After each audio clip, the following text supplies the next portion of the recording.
Man, I wish I had Samuel L. Jackson on speed dial. Because if I did right now, I'd dial him up and I'd get him to say, "What's in your wallet?" Why? Because today's episode is all about what's in your wallet. So break out your wallet and let's get into it.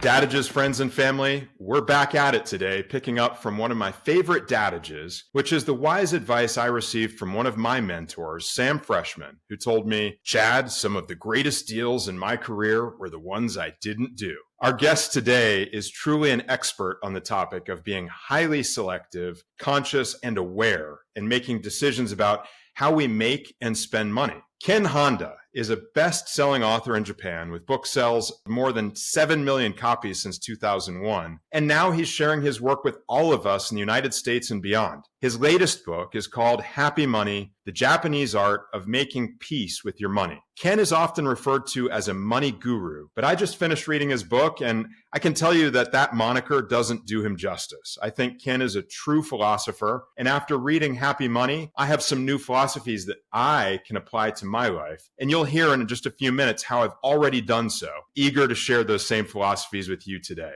Ken, we're so glad you're here with us. And I can tell that while you're talking with you about the entire Dadages friends and family can make their money happy, I can tell you that you've already made this host happy. And I thank you for being here. Thank you, Chad. I'm so happy to be here. I'm joining from Japan, and I'm so excited to share what I know about happy money, wealth, family life, and all that with you, Chad. So thank you for inviting me. Fantastic. And thank you for getting up early this morning or tomorrow morning, as the case may be in Japan, to join us from your home. How does tomorrow look from where you're sitting, Ken?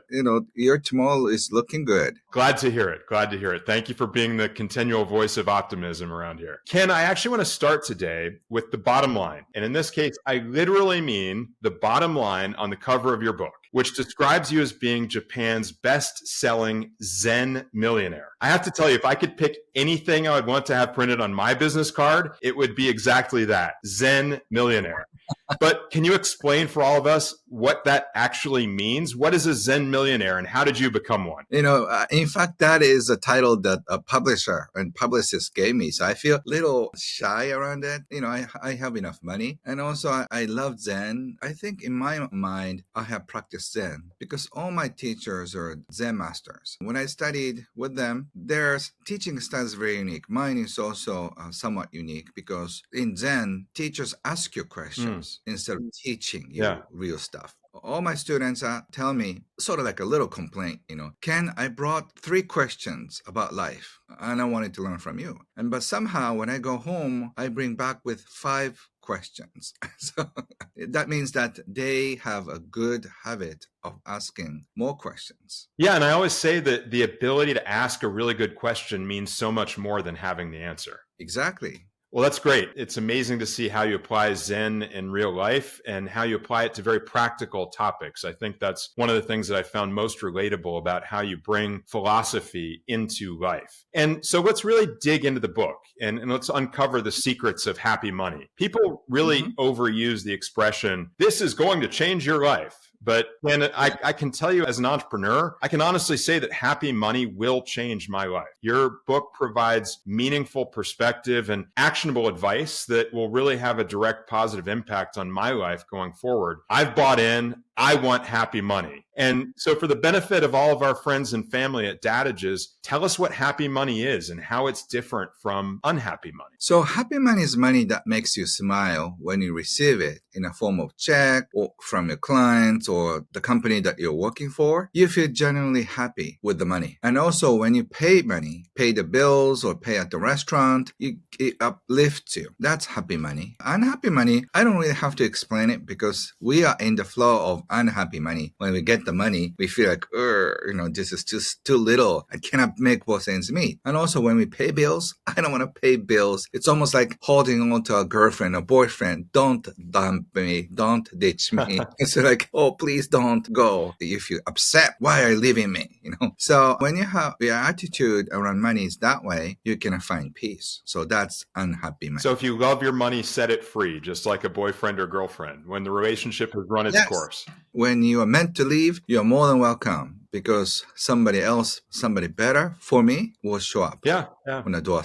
Speaking of better money and better deals, coming back to the theme of today's episode, deals not done. If we want to embrace happy money and that mindset, how do we determine what business decisions to avoid, what deals we don't want to do? How do we stay away from those? It's so simple. We have a beautiful navigation system. It's called heart. You can ask your heart when you're doing something like a book deal or new business deal opportunity. It looks good on the surface. The gift wrapping paper, it looks nice. But somehow you intuitively know that this is not going to work. So ask yourself, ask your heart, is this good for me? And when you feel like, oh, this isn't right, something isn't right, usually it's a bad deal. And you don't know at the beginning, but you know as you go. So ask yourself, is your heart opening up or is your heart closing? And also you can feel it physically. Do you feel like squeezed in? Do I have to do this to bring food on the table? Or I don't know if it makes money or not, but this is the path I should take. Usually the path you're taking like that gives you most money and also happy money. That's beautiful. Trust your heart. Continue to check in with your heart. Don't leave your heart behind on the journey to financial success. It tells you where you need to be. Absolutely. Absolutely. And for me, I can take that message literally because as I shared in a recent episode of Dadages about just because you can do something doesn't mean you can. I talk about canaries in the coal mine, the little things that we can check in with ourselves and really understand when we're not in the right place. And for me, it's literally my heart, not just spiritually, but physically. I'm sensitive to high blood pressure. And when I'm in a bad situation, my blood pressure becomes elevated. And those are the kinds of things that I think each of us can learn about ourselves and what are the things that help us understand what's going on in our heart so that we can really tap in and know where we are at any given time. I think that's amazing. When it comes to happy money, do we have to be rich in order to have happy money? Having a happy money mindset going to help us become more wealthy and prosperous? So it doesn't really matter how much money you have or you make. It's about your attitude. You can be a super billionaire, but still you're complaining about the size of your jet. That's not a happy money. And also, even if you are barely making both ends meet, but as long as you can appreciate money coming in and going out, you are in the perfect flow of happy money. And then if you want to change it, you can change it too. Because happy money always brings good people, great opportunities. So as long as you keep appreciating, the better opportunities will come. You get promoted, somebody will notice you, and people find you. It's kind of hard to stay poor if you're living the true principles of happy money. It's, in essence, it's a true sharing of who you are. If you share what you do, and if you share you're super good at, people will notice you. People will make a line in front of your house, and then they beg you to give them a service or product because they fell in love with what you're doing. That's why a lot of people come to your podcast, your seminar, or coaching sessions, because people love you and respect you. So that's elevation of who you are. And I think it happens with happy money mindset. Absolutely. Happy money begets happiness, which begets more happy money. It's a self-fulfilling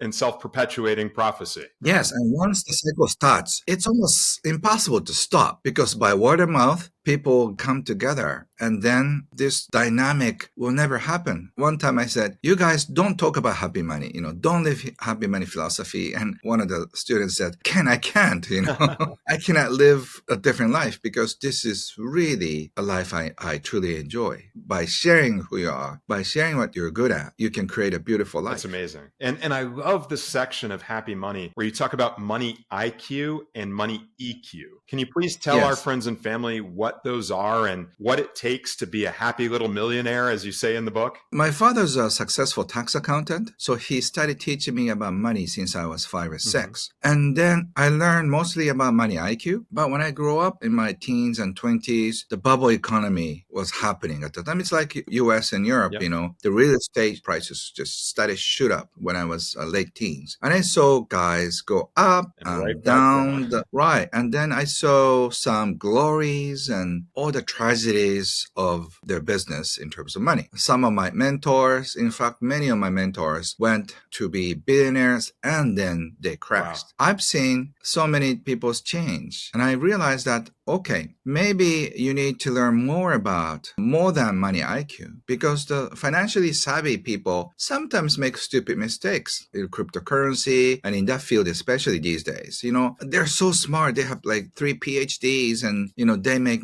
billions, but they find themselves in a jail. Yeah, they outsmarted themselves along the way somewhere. So because they don't have money EQ, emotional intelligence. So you need to have money IQ, money EQ. It's like the both wheels of the car. If money IQ is so big and then money IQ is so big and money EQ is so big, just you circle around. So in order to go straight, you have to have a strong foundation of money IQ and money EQ. And when you interview happy, wealthy people, they have both. That's amazing. You go beyond that in the book. You take the IQ, the intellectual, the EQ, the emotional, but then you really get into the spiritual aspect of money and talking about money as energy. In Japanese, we have a saying, you have to read the air in the room. And I think you probably get it if you're in a meeting room, like a conference with 10 people. When you just come in after like 30 minutes, you kind of read the air, what's going on here. Is that a positive, happy energy, excitement, or like everybody's shrinking? You know, CEO is yelling and then like we are shrinking. You know, you see, if you can see energy, what color would it be? Is that like a beautiful pink and gold is like flashing, or like a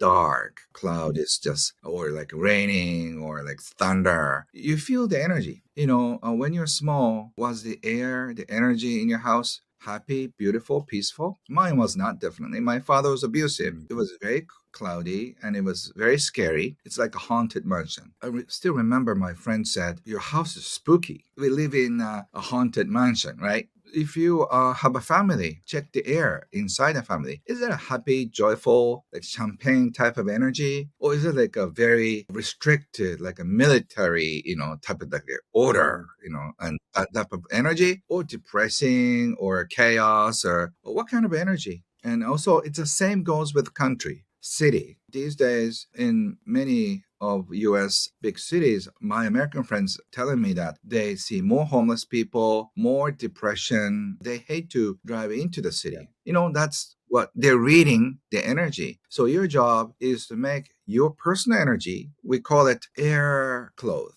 That means what kind of air clothes do you wear today? That means like, oh, my boss or my wife is not in a good mood. That means like she's wearing an angry jacket. That's great. That's an amazing visual. I like that. Air clothes, sort of like an aura. Yes. So every morning I just make a conscious choice. What kind of clothes do I wear? Do I wear like a depressing or like a scary mode? You know, I hit my 50s. So if I don't smile, people look at me like, oh, Ken is angry. You know, I should do things right. Otherwise, you know, he'll be upset. I don't get upset easily, but if I don't, you know, smile and go like that, people take it because I'm in an older and more authoritarian figure. Without you thinking, you have that aura. So you have to consciously make a choice about what kind of energy you want to carry. Yeah, truly be intentional about it. I think that's the point. As you said, it can happen accidentally, but if you're not intentional about it, you don't know exactly what energy you're giving off at any given moment. Ken, I'd really like now, if we may, if you'd indulge me a little bit. We all know this term that's out there, self-help, and you're not just an author. You spend a lot of time as a mentor and engaging with people and really coaching them in a lot of different ways. And I'd like to put you to work here for a moment.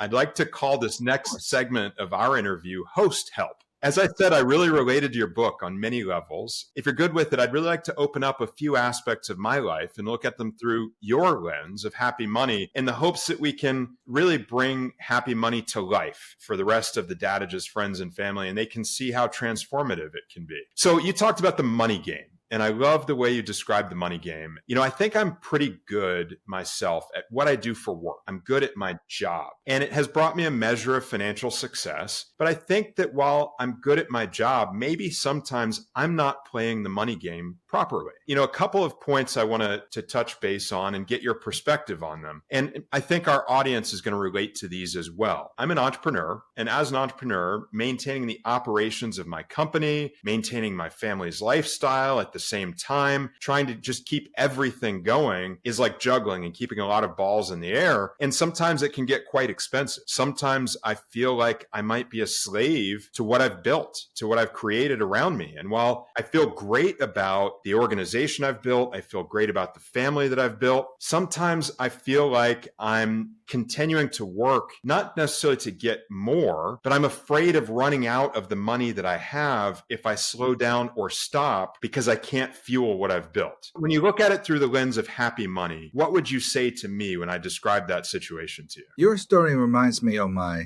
conversation with my mentor 10 years ago. My mentor is Wahe Takeda, who used to be called Warren Buffett of Japan. Yeah. He was once time a major shareholder of more than 100 public companies in Japan. And that means he's wealthy. So I think I was in my early 40s. And then I asked him, what is the most important thing for a guy like me, who I think is fairly successful at my age? And he said, the most successful person in your 40s could fail in their 50s. Yeah. And they're just make millions of dollars. And in their 50s, could lose everything in 60s. Don't think your success is permanent. It's almost like a baseball game. Yeah. In the winning of fifth, your team may be winning. And the basketball is even faster. Yeah. You thought you're winning, but even like a few minutes, like when you go to the bathroom and then you're back, your team is losing. How can it be? So business is like that. He always said, it's like a mountain weather. You don't know what to expect. The other thing, as a CEO and entrepreneur, you have to watch out, he said, the sales dog, sales monster. Sales monster.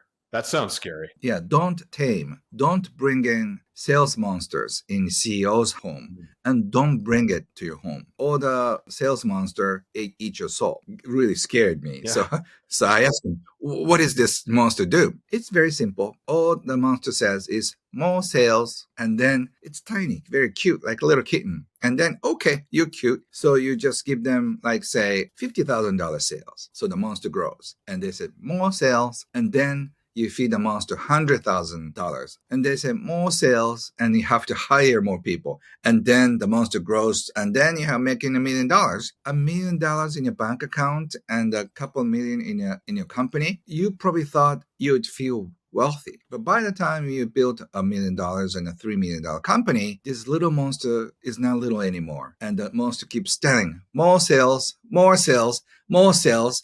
And it grows to be $10 million and $100 million.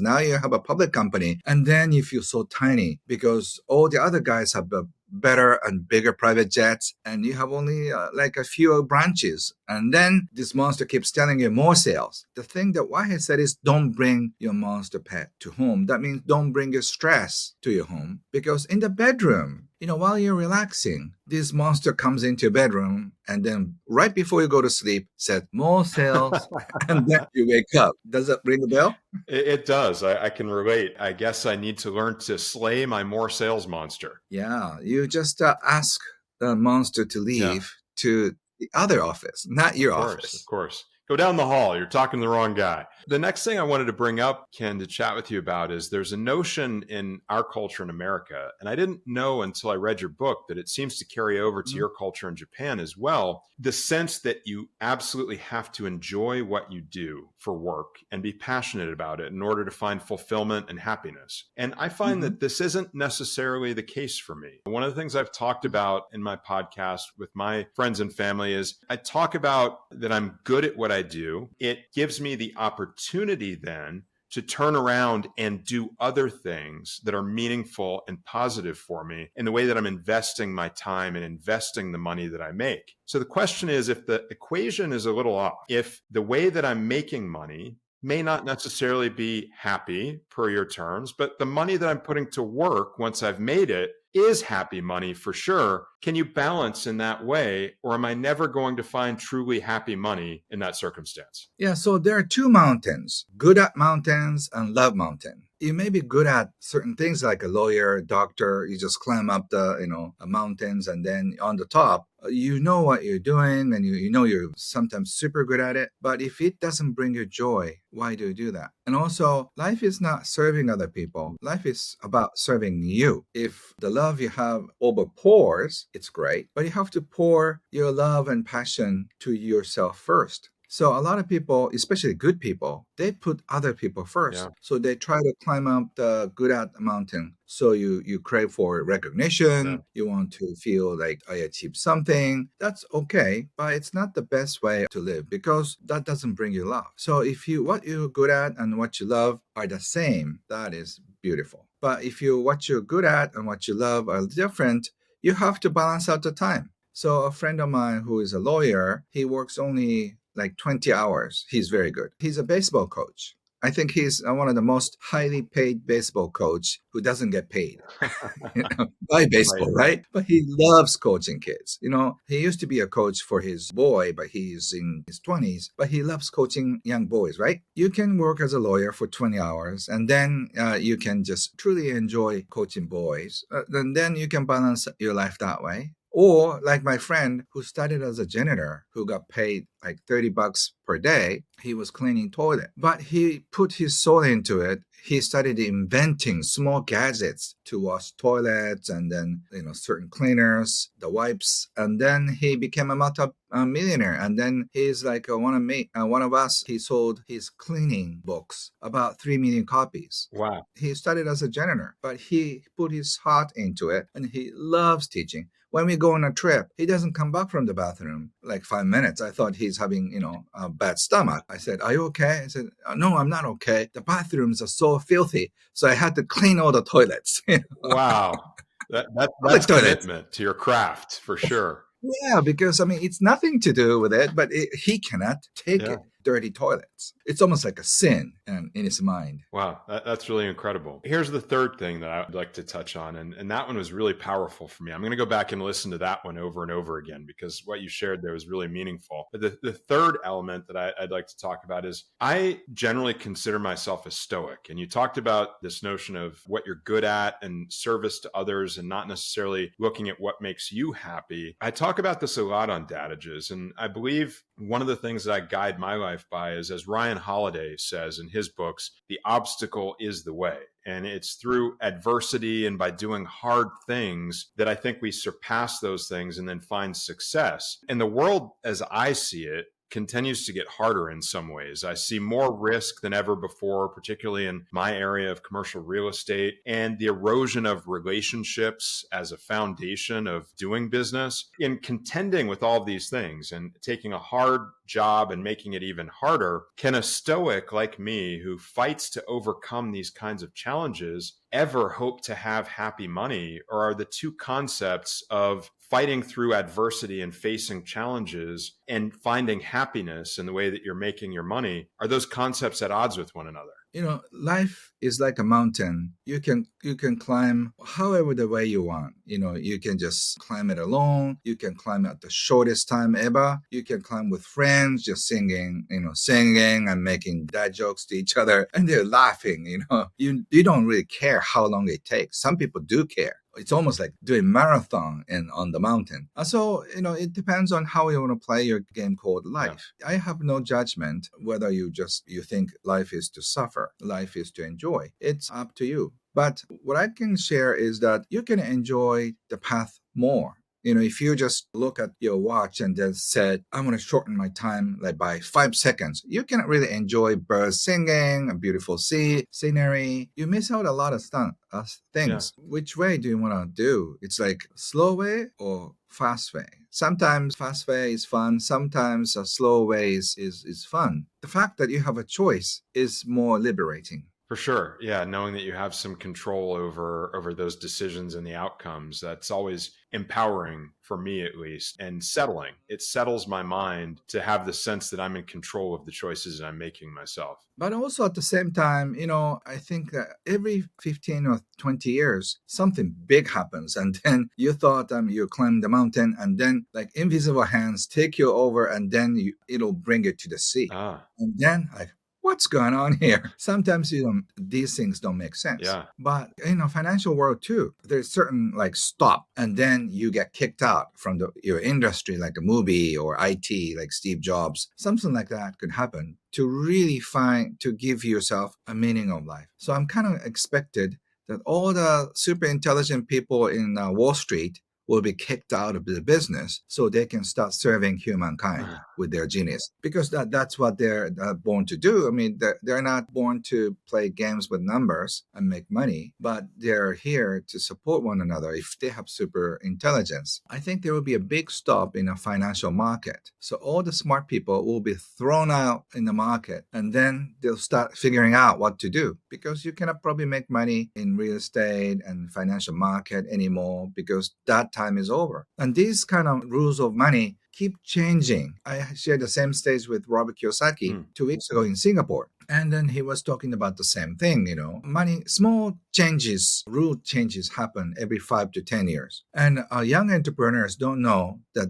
all the big rules change in 20 to 30 years. And all the professional guys don't even know. Because, if you work for securities like Merrill Lynch, in your adult life from your 25 and if you're 55, 3 decades, money rules are the same. But when something big happens, they would all say, wow, I've never seen anything like this in my career. Yeah, because you're just a young guy. And then when your grandfather was alive, you probably didn't see this coming. We have to really watch out for the big impact which is going to happen. And then you have to figure out how to live your life. So if you want to have everything control, well, good luck, because you cannot. And then you have to go into total surrender. And then you probably ask yourself, what's going on? And then you have to figure out what's most important in your life. That's a little scary, but very powerful and very beautiful. And exciting. Yeah, very exciting. And I can tell you from my perspective, I think a lot of us are living exactly what you described right now, because that big thing, that big change in the rules was COVID. When COVID came, it changed some things and it accelerated a lot of things that were already changing. And I think it's changed the way people do business, the way that they maintain relationships in business. It's really changed the rules fundamentally for a lot of us in a lot of different career fields. Ken, I really enjoyed this session of you being able to look under the hood with me and look at some things going on in my life. I want to return now to talking about you, getting to some of your background and some of the things that really shaped and formed these brilliant insights and perspectives that you have. We talk a lot on Dadages about how our cultures, our influences, and the origins of our upbringing shape who we are. How much do you believe your heritage and the culture of Japan played into the development of your perspectives about happy money? That's a very good question, Chad. And by the way, I really respect you for being so honest. And also, you have such a deep and never-ending generosity for the people you serve. So I really want to take my hats off. Oh, thank you. Thank you. That means a lot. Thank you so much. Because you're just not doing for yourself, but you're just really trying to give the best you can. So that's such a beautiful thing to watch. So before I just go into myself, I want to compliment you. Well, thank you. Is thank you. The only that means a country ton. that developed on so its much. own. I think my Japanese heritage has formed me to see very different things that Western people see. Japan is the only country that developed on its own on civilization, different from the Western world. Other countries like Europe and US and those countries developed sort of like a very similar Christian-oriented philosophies. Japan has a totally different set of ideas and cultural rules. So we developed almost like a Galapagos Island own species. A cultural Galapagos Island, yeah. Yes, and we are still separated from the world. And Japan has such very unique culture. So I was born into that. The fact that I was born into my father and my mother just shaped me. So I could be tough samurai to be able to go through like you, Chad. And at the same time, I have this peace and also love that Japan has. One of the safest cities in the world. In the morning when I take a walk, this 4-year-old who's like this, very tiny girl goes to school by herself. And then they take subways by themselves. When they get lost, they can grab any adults for directions. And not many other cities couldn't do that. Because unfortunately, in the Western civilization, what they lost is trust. social trust. I leave everything at my seat to use a bathroom at Starbucks because, I trust people in general. I don't lock my house. I have a lawyer for a good friend of mine from a college buddy. He has no job because I've been doing this in this business for more than 30 years, and I never had a lawsuit. The biggest complaint in my company is the room is too cold. In a big seminar room, the room is too hot. That's as bad as it gets. From that culture, we learn how to cooperate with one another. Instead of growing fast, growing big, we tend to go inward. Say, like when I talk about money container, we are born with a certain size money container. People in the West ask me, Ken, how can I grow my container bigger? And in Japan, I often get questions like, Ken, how can I satisfy myself? How can I find my satisfaction with a container I got? So it's like a totally different mindset. Yeah.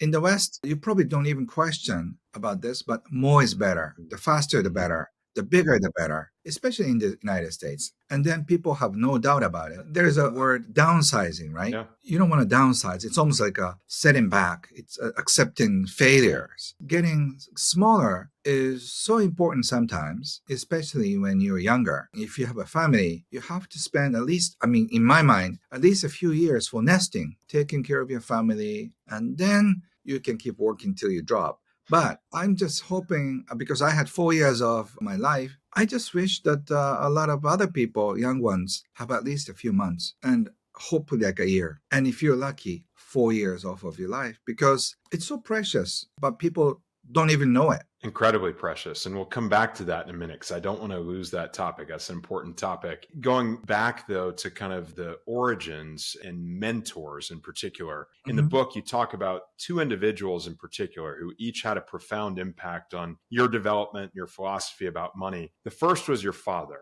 And you explained how much good your father did in working with clients to bring them wealth and happiness and prosperity. But you also shared a story that I found truly fascinating and gripping about how money can also bring tragedy. It seemed that this experience had a profound impact on you. Can you share a little bit more about both the positive and negative lessons that you learned about money from your father? So my father wanted to teach me a good part and the bad part of life and money. So he was a realist. He wanted to teach me not just happy money, but just the true essence of money. Yeah. To do that, he often had me in the adults meeting, CEO and my daddy. Somehow I was ordered to stay in the conference room and listen to what's going on. And I said, what am I supposed to do? Just listen. Because he knew the power of observing what's going on. And I think I forever appreciate my father for just including me in those meetings. One time when I came back from school, my father was crying like a baby. And I was so shocked. My father's a macho guy. He won the karate championship and the sword fighting and all that. Very tough guy. He had two heroes,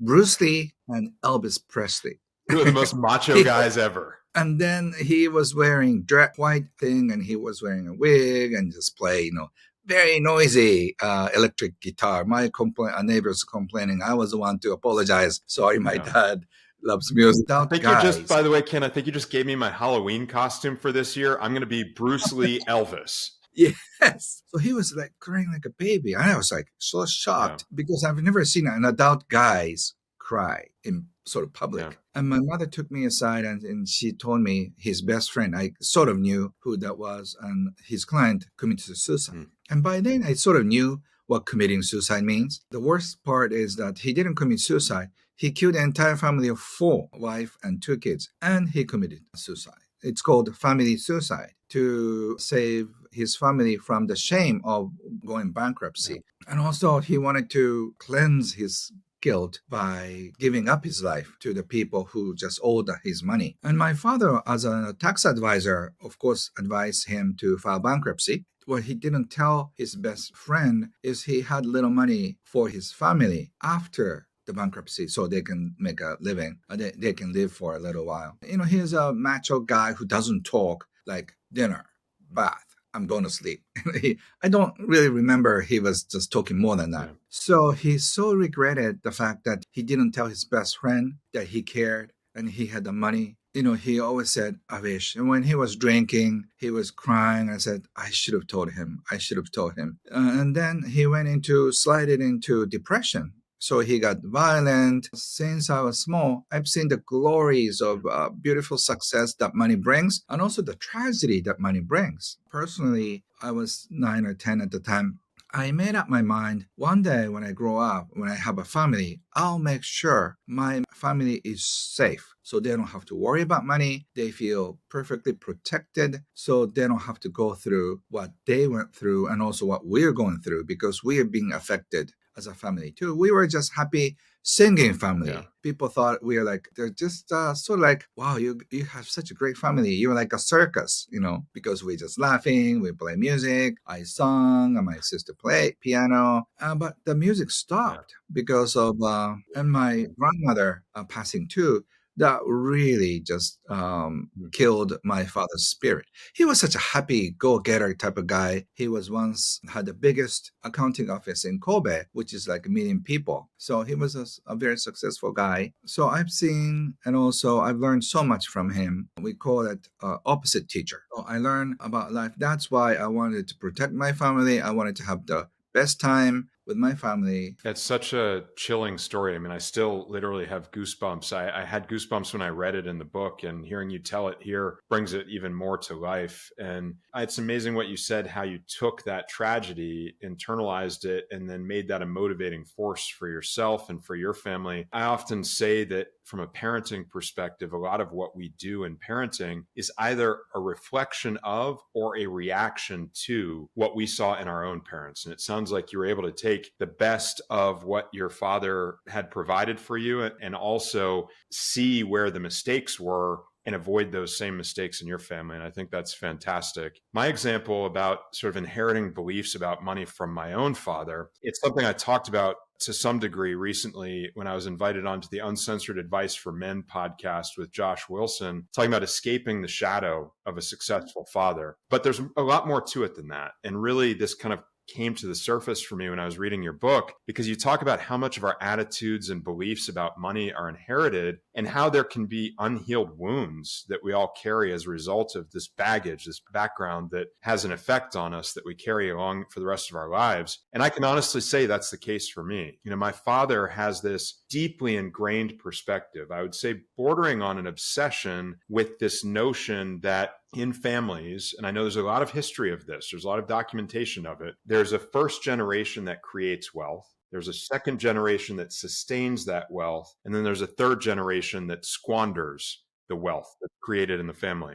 And he's so obsessed with this notion that he's sort of laid that on us as a family. And that third generation that you talk about in those stories, those are my boys. Like, those are my children. And it's very difficult for me in this environment that my father has created, in this sense that he's created. There's a guilt for something that hasn't even happened that passes down through my family. And it's really hard to, as you described, heal those wounds and be able to step out from under all of that. It's a struggle for me every day to make sure that I'm avoiding creating further wounds for my boys from this legacy that's been handed down from my father. Yeah, so I teach about visible assets and invisible assets. I wrote a book on what you're supposed to teach your kids about money. It became a national bestseller too. Yeah. It's in Japanese. 70 books I haven't translated into English. More is coming. It's sort of its own. Well, can I request that one? Because that's the one I want to read next. Yes. So in it, I talk about visible asset and invisible asset.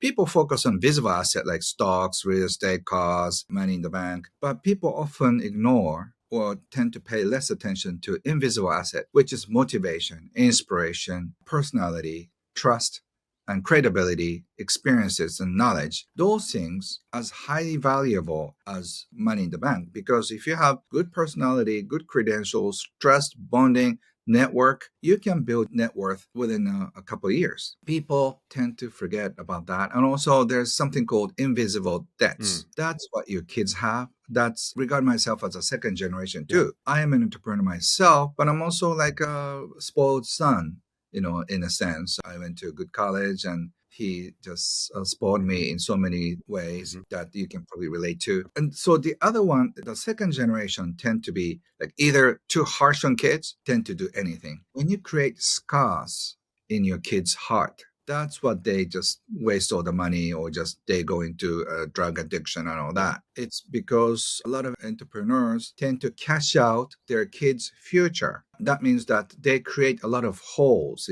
They don't spend time with their kids, so they create holes in their hearts. So in their 30s and 40s, so when the entrepreneurs' kids are small, they grow without knowing where your father or mother is. So they feel empty inside. So that's why after entrepreneurs become successful in their 50s and 60s, they have to pay back the karma that they Yeah. owed, almost like an invisible Yeah. debts. Yeah. All the money they created, they have to spend on drug rehabilitation center or just taking care of their kids because they didn't. So the best way to prevent this is not to create holes in kids' heart. But when you're busy in your 30s and 40s, you don't have any space to care for your kids. But this kind of thing repeats Yeah, for sure. by It, itself. it becomes a vicious cycle if you don't try to break it. And I appreciate you saying that. And it gives me a lot of optimism because I think that is one of the big things that I changed is my father was very absent in my life when I was growing up, building his company, building his wealth, providing for the family. And I'm grateful for that. But I made a conscious decision to be very engaged and very active and very present in my children's lives during that time. And in some ways, it took me away from some of the financial success that I might have had and some of the things I could have done. But I would never change that decision. It was very, very important to me. And I want to now talk about your other mentor, your money mentor, Wahei Takeda. I love the stories you share about Wahei and the candy factory. I picture him as like the Willy Wonka of Japan. Can you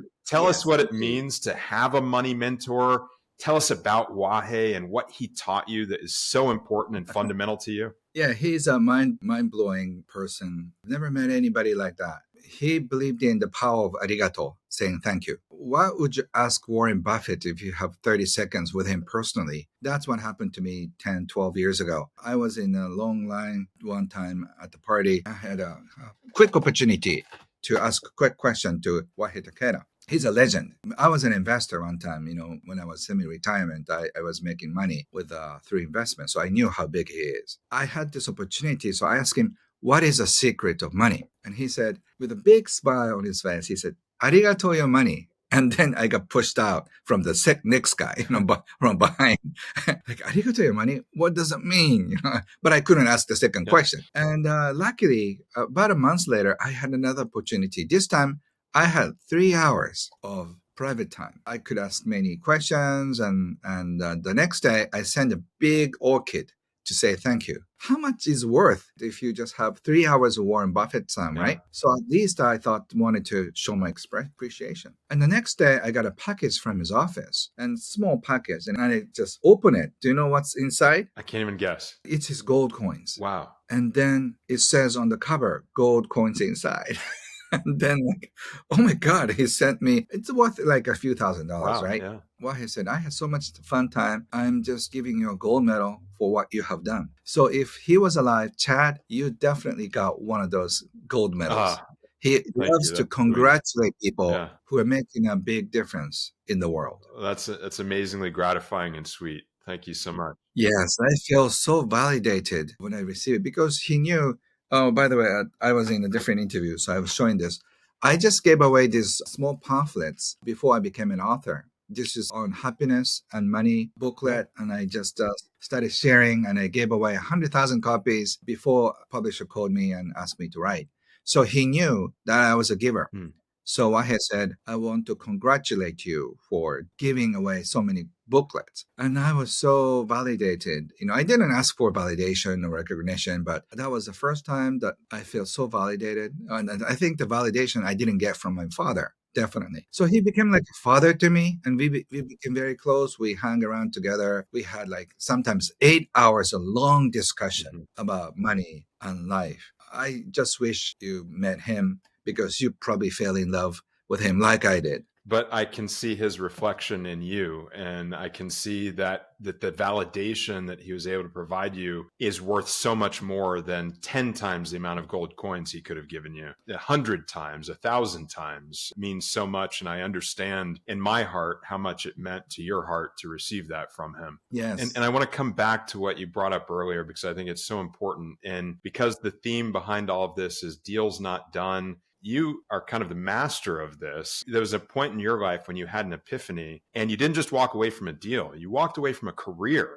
and you took your life in a completely different direction. Can you tell us more about that and what it empowered you to do, and how you made such an amazing life-changing decision at that point? We found out about my wife's pregnancy. We decided to take a few weeks off, but that got extended to a month and 3 months and 6 months. By the time my business was run automatically, I didn't have to go to my office. And my father and my brother, who were accountants, they're doing everyday things. So I was there to say hello. And then I didn't really find a place to fit in. So, okay, just you guys do whatever you need to do. And I just focus on my child. And so I had 4 years of doing nothing. In fact, I was happy father to see first time my daughter started to walk, talk. I think her first word is daddy because I was there. That's what I think. First, she started singing something. The first, she started eating. It's the first time. And a lot of fathers are so busy, so they miss out the opportunity. But I was there to witness. And it doesn't have any financial value. But as a father, I was so happy to see, and I was so happy to read thousands of books to my daughter. I think she has good language skills, and I think I take a credit for, but she doesn't. It's okay. She doesn't even remember. I used to read hours for her, and not before go to sleep. We spend 3 hours afternoon, in the morning, and in the park. I always carry 3 or 4 books in the baby stall, and then read her books in the park. She doesn't have any memory. She doesn't need the memory. She's got the benefit ingrained into her. And I have the memory, so it's okay. Yeah. I was so happy doing that for 4 years. And that really gave me such a marketing uniqueness. I didn't think of it at the time, but just imagine myself. You said you missed a financial opportunity, but I guess I didn't. I felt the same way. What if I kept working for another 4 years? I probably made a few $1,000,000 more. But because I stopped, I made even more money because people thought I was so unique. I sold millions of copies because of my uniqueness. Yeah. So for me, that seemed to be the right decision. 4 years off, no income in terms of working income, but it was okay. I learned to be an investor. I learned to be a business owner, and I need to trust more. I had so much fun. I thought I was missing out the opportunity, but by having time off, I was creating a great career, which I didn't know at the time. You thought you were giving a gift to your daughter only, but it wasn't a sacrifice. It wasn't a compromise. It was actually a gift you were giving back to yourself at the same time. That's amazing. Yes, because, I interviewed with my wife, older people, like the people in the 40s and 50s and 60s. I asked everybody, what would you regret most? When you look back, you have all the money, you have great companies, and what would you regret? And all of them said one thing. I wish I spent more time with my family. More time. Absolutely. Everybody. I thought they would say something different, but I said more time. Okay. If it's a complicated thing I cannot do, but more time, I can do it. That's how I spent 4 years. It's amazing. That time is precious, and it's clear that it's paid off. You have a very special relationship with your daughter. Can you tell us about that relationship now, how that's evolved? And then also maybe share with us what your go-to advice is that you'd have for parents who want to try to cultivate that same kind of relationship with their children and pass along the gifts that you've been able to share with your daughter. Yeah, so my daughter started singing professionally last year, and she and I do a concert together. About 2 weeks ago, we did a big one in Fukuoka, western part, and then in December we're going to have a Christmas concert together. That's beautiful. By the way, I don't sing. I talk. She sings, not the other way around. When I sing, I have to pay everybody. But we have such a deep bonding because of that, and also the money education. People often ask me about my daughter. I just only taught her one thing since she was small. I taught her money is fun. That's the only thing I taught. Because if money is fun, she wants to learn more about money. So she just asked me about investing. She asked me about business deals. I never taught anything. I just show my life. So she learned so much from looking my life and how I attracted thousands of people in my seminar. And I just talk in front of thousands of people all the time. I taught her about how to do it, not in details, but I'm sort of like on the job as my father showed me. I just let my daughter hang around with me. She never had a formal education. Her formal education is kindergarten. We studied a creative school. She never had any examination in her life. Wow. She's very one of a kind. She never got any vaccination, no test, no criticism. So I think she's a one of a kind because she's never been hurt in that sense. A beautiful orchid, for sure. Yeah, her name is Stella Venus. So if you Google her, you see lots of her videos. I will. She kind of I'll looks check that out, and we'll also make sure to make that available to the Dadages friends and family on our bulletin board on our website if they want to all right. check her out as well. I mean, that's just such a beautiful story. And I love money is fun. Like, I want to go make a t-shirt with your face on it and money is fun. That's what I want. So if you're looking for stocking stuffers for Christmas, I think you should be putting those t-shirts together. You got a customer right here. Speaking of connecting with you and our bulletin board and things like that, Ken, I want to make sure before we wrap up here today,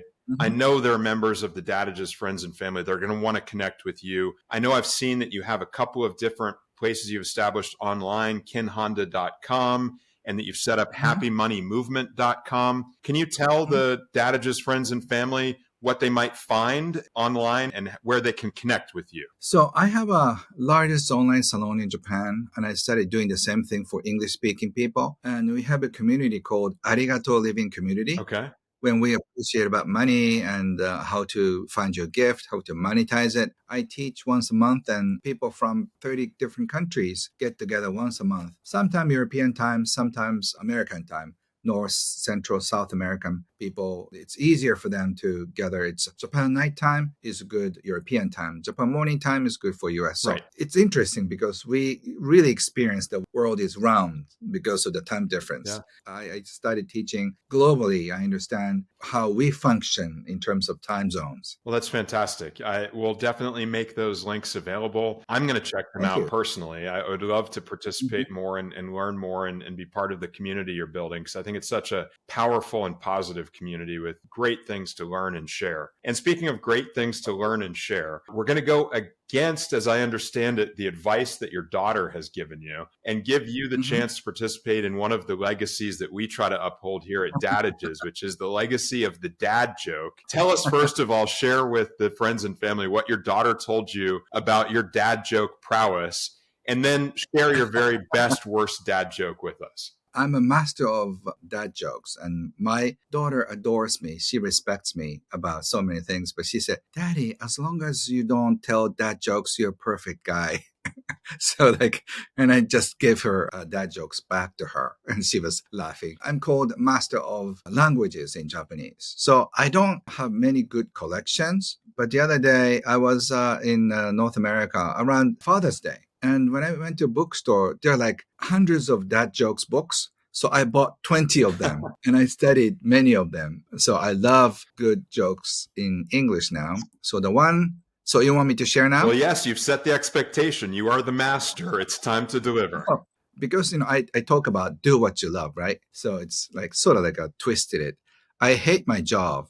All I do is crash cans all day. It's soda pressing. So depressing.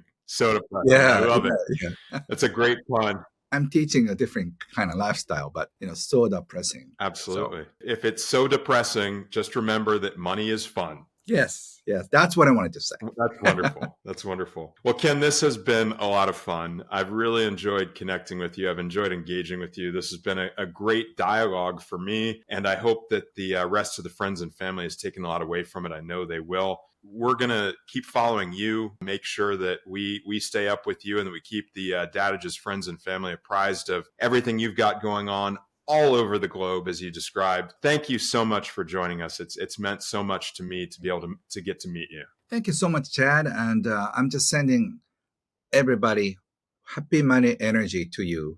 And I will receive it. Thank you so much, Ken. And to the Dadages friends and family, Just remember, Dad may not always know what he's talking about, but he sure can sound like he does.